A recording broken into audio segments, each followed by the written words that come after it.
और कोई ना हो।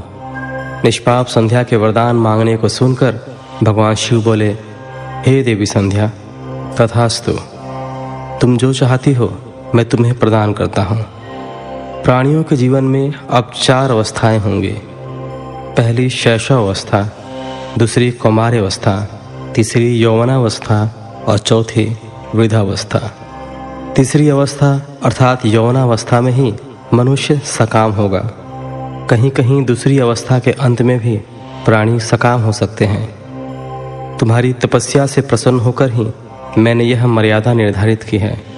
तुम परम सती होगी और तुम्हारे पति के अतिरिक्त जो भी मनुष्य तुम्हें सकाम भाव से देखेगा वह तुरंत पुरुषत्वहीन हो जाएगा। तुम्हारा पति महान तपस्वी होगा जो कि 7 कल्पों तक जीवित रहेगा। इस प्रकार मैंने तुम्हारे द्वारा मांगे गए दोनों वरदान तुम्हें प्रदान कर दिए हैं। अब मैं तुम्हें तुम्हारी प्रतिज्ञा को पूर्ण करने का साधन बताता हूँ। तुमने अग्नि में अपना शरीर त्यागने की प्रतिज्ञा की थी। मुनिवर मेधातिथि का एक यज्ञ चल रहा है जो कि 12 वर्षों तक चलेगा। उसमें अग्नि बड़े जोरों से जल रही है। तुम उसी अग्नि में अपना शरीर त्याग दो। चंद्रभागा नदी के तट पर ही तपस्वियों का आश्रम है जहाँ महायज्ञ हो रहा है। तुम उसी अग्नि से प्रकट होकर मेधातिथि की पुत्री होगी। अपने मन में जिस पुरुष की इच्छा करके तुम शरीर त्यागोगी वही पुरुष तुम्हें पति रूप में प्राप्त होगा। संध्या, जब तुम इस पर्वत पर तपस्या कर रही थी तब त्रेता युग में प्रजापति दक्ष की बहुत से कन्याएं हुई। उनमें से 27 कन्याओं का विवाह उन्होंने चंद्रमा से कर दिया। चंद्रमा उन सबको छोड़कर केवल रोहिणी से प्रेम करते थे। तब दक्ष ने क्रोधित होकर उन्हें शाप दे दिया। चंद्रमा को शाप से मुक्त कराने के लिए उन्होंने चंद्रभागा नदी की रचना की। उसी समय मेधातिथि यहाँ उपस्थित हुए थे। उनके समान कोई तपस्वी न है न होगा। उन्हीं का ज्योतिष्टोम नामक यज्ञ चल रहा है जिसमें अग्निदेव प्रज्वलित हैं। तुम उसी आग में अपना शरीर डालकर पवित्र हो जाओ और अपनी प्रतिज्ञा पूरी करो। इस प्रकार उपदेश देकर भगवान शिव वहां से अंतर्धान हो गए। 7वां अध्याय, संध्या की आत्माहुति। ब्रह्मा जी कहते हैं, नारद, जब भगवान शिव देवी संध्या को वरदान देकर वहां से अंतर्धान हो गए तब संध्या उस स्थान पर गई जहां पर मुनि मेधातिथि यज्ञ कर रहे थे। उन्होंने अपने हृदय में तेजस्वी ब्रह्मचारी वशिष्ठ जी का स्मरण किया तथा उन्हीं को पति रूप में पाने की इच्छा लेकर संध्या महायज्ञ की प्रज्वलित अग्नि में कूद गई। अग्नि में उसका शरीर जलकर सूर्यमंडल में प्रवेश कर गया। तब सूर्य ने पितरों और देवताओं की तृप्ति के लिए उसे 2 भागों में बांटकर रथ में स्थापित कर दिया। उसके शरीर का ऊपरी भाग प्रातः संध्या हुआ और शेष भाग सायं संध्या हुआ। सायं संध्या से पितरों को संतुष्टि मिलती है। सूर्योदय से पूर्व जब आकाश में लाली छाई होती है अर्थात अरुणोदय होता है, उस समय देवताओं का पूजन करें। जिस समय लाल कमल के समान सूर्य अस्त होता है अर्थात डूबता है, उस समय पितरों का पूजन करना चाहिए। भगवान शिव ने संध्या के प्राणों को दिव्य शरीर प्रदान कर दिया। जब मेधातिथि मुनि का यज्ञ समाप्त हुआ तब उन्होंने एक कन्या को जिसकी कांति सोने के समान थी अग्नि में पड़े देखा। उसे मुनि ने भली प्रकार स्नान कराया और अपनी गोद में बैठा लिया। उन्होंने उसका नाम अरुंधति रखा। यज्ञ के निर्विघ्न समाप्त होने और पुत्री प्राप्त होने के कारण मेधातिथि मुनि बहुत प्रसन्न थे। उन्होंने अरुंधति का पालन आश्रम में ही किया। वह धीरे धीरे उसी चंद्रभागा नदी के तट पर रहते हुए बड़ी होने लगी। जब वह विवाह योग्य हुई तो हम त्रिदेव ब्रह्मा, विष्णु और महेश ने मेधा मुनि से बात कर उसका विवाह मुनि वशिष्ठ से करा दिया। मुनि मेधातिथि की पुत्री महासाध्वी अरुंधति अति पतिव्रता थी। वह मुनि वशिष्ठ को पति रूप में पाकर बहुत प्रसन्न थी। वह उनके साथ रमण करने लगी। उससे शक्ति आदि शुभ एवं श्रेष्ठ पुत्र उत्पन्न हुए। हे नारद, इस प्रकार मैंने तुम्हें परम पवित्र देवी संध्या का चरित्र सुनाया है। यह समस्त अभिष्ट फलों को देने वाला है। यह परम पावन और दिव्य है। जो स्त्री पुरुष इस शुभ व्रत का पालन करते हैं उनकी सभी कामनाएं पूरी होती हैं। 8वां अध्याय, काम की हार। सूत जी बोले, हे ऋषियों, जब इस प्रकार प्रजापति ब्रह्मा जी ने कहा तब उनके वचनों को सुनकर नारद जी आनंदित होकर बोले, हे ब्राह्मण, मैं आपको बहुत धन्यवाद देता हूँ कि आपने इस दिव्य कथा को मुझे सुनाया है। हे प्रभु, अब आप मुझे संध्या के विषय में और बताइए कि विवाह के बाद उन्होंने क्या किया। क्या उन्होंने दोबारा तप किया या नहीं? सूत जी बोले, इस प्रकार नारद जी ने ब्रह्मा जी से पूछा। उन्होंने यह भी पूछा कि जब कामदेव रति के साथ विवाह करके वहाँ से चले गए और दक्ष आदि सभी मुनि वहाँ से चले गए, संध्या भी तपस्या के लिए वहाँ से चली गई, तब वहाँ पर क्या हुआ? ब्रह्मा जी बोले, हे श्रेष्ठ नारद, तुम भगवान शिव के परम भक्त हो, तुम इनकी लीला को अच्छी प्रकार जानते हो। पूर्व काल में जब मैं मोह में फंस गया तब भगवान शिव ने मेरा मजाक उड़ाया, तब मुझे बड़ा दुख हुआ। मैं भगवान शिव से ईर्ष्या करने लगा। मैं दक्ष मुनि के यहाँ गया, देवी रति और कामदेव भी वहीं थे। मैंने उन्हें बताया कि शिवजी ने किस प्रकार मेरा मजाक उड़ाया था। मैंने पुत्रों से कहा कि तुम ऐसा प्रयत्न करो जिससे महादेव शिव किसी कमनीय कांति वाली स्त्री से विवाह कर लें। मैंने प्रभु शिव को मोहित करने के लिए कामदेव और रति को तैयार किया। कामदेव ने मेरी आज्ञा को मान लिया। कामदेव बोले, हे ब्रह्मा जी, मेरा अस्त्र तो सुंदर स्त्री ही है, अतः आप भगवान शिव के लिए किसी परम सुंदरी की सृष्टि कीजिए।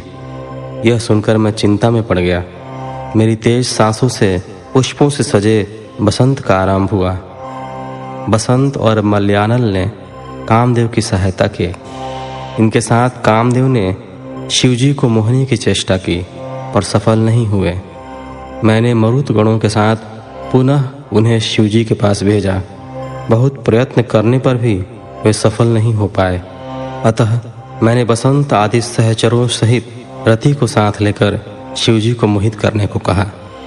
फिर कामदेव प्रसन्नता से रति और अन्य सहायकों को साथ लेकर शिवजी के स्थान को चले गए। 9वां अध्याय, ब्रह्मा का शिव विवाह है तो प्रयत्न। ब्रह्मा जी बोले, काम ने प्राणियों को मोहित करने वाला अपना प्रभाव फैलाया।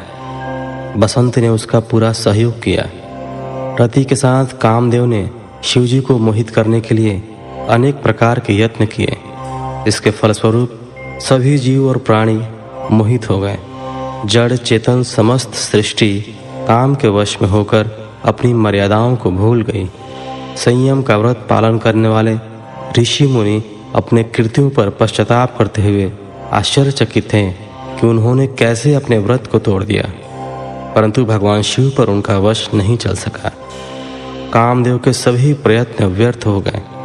तब कामदेव निराश हो गए और मेरे पास आए और मुझे प्रणाम करके बोले, हे भगवान, मैं इतना शक्तिशाली नहीं हूँ जो शिवजी को मोह सकूं। यह बात सुनकर मैं चिंता में डूब गया।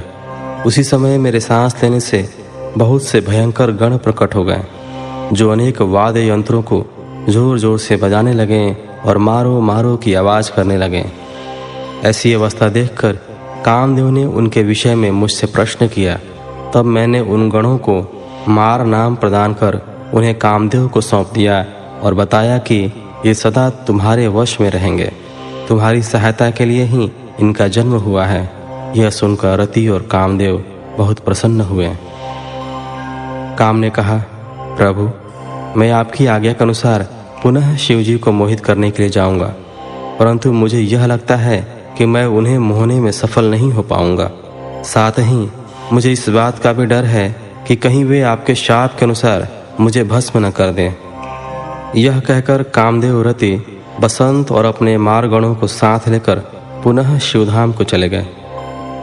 कामदेव ने शिवजी को मोहित करने के लिए बहुत से उपाय किए, परंतु वे परमात्मा शिव को मोहित करने में सफल न हो सके।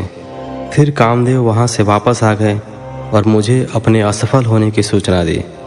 मुझसे कामदेव कहने लगे कि हे ब्राह्मण, आप ही शिवजी को मोह में डालने का उपाय करें। मेरे लिए उन्हें मोहना संभव नहीं है। 10वां अध्याय, ब्रह्मा विष्णु संवाद।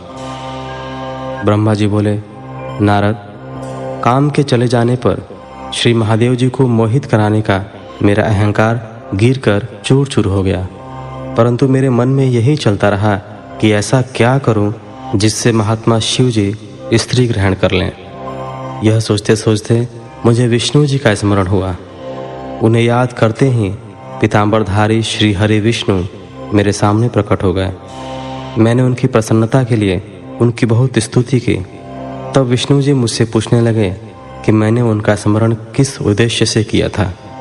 यदि तुम्हें कोई दुख या कष्ट है तो कृपया मुझे बताओ, मैं उस दुख को मिटा दूंगा।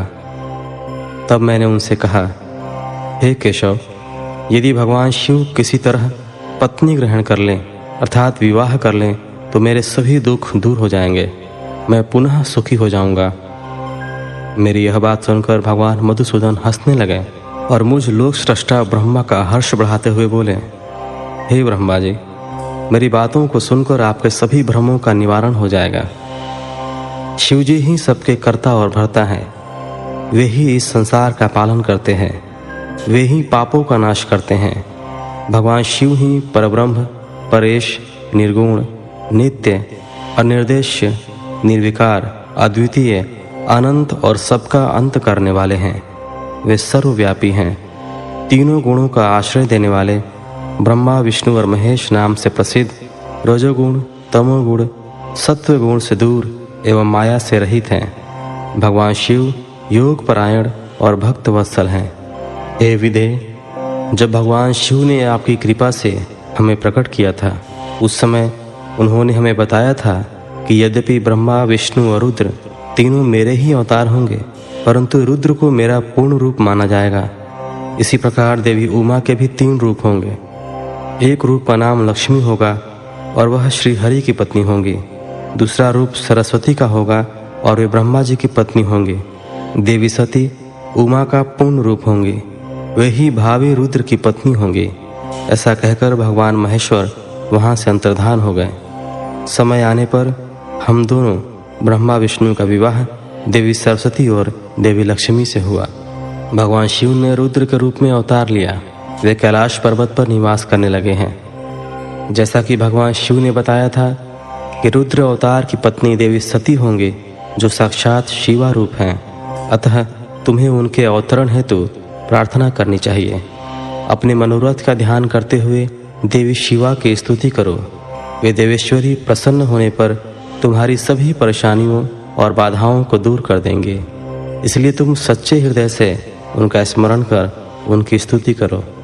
यदि शिवा प्रसन्न हो जाएंगी तो वे पृथ्वी पर अवतरित होंगे।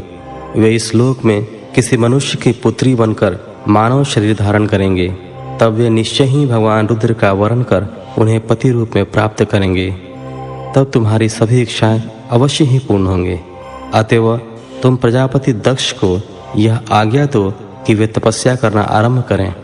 उनके तप के प्रभाव से ही पार्वती देवी सती के रूप में उनके यहाँ जन्म लेंगे।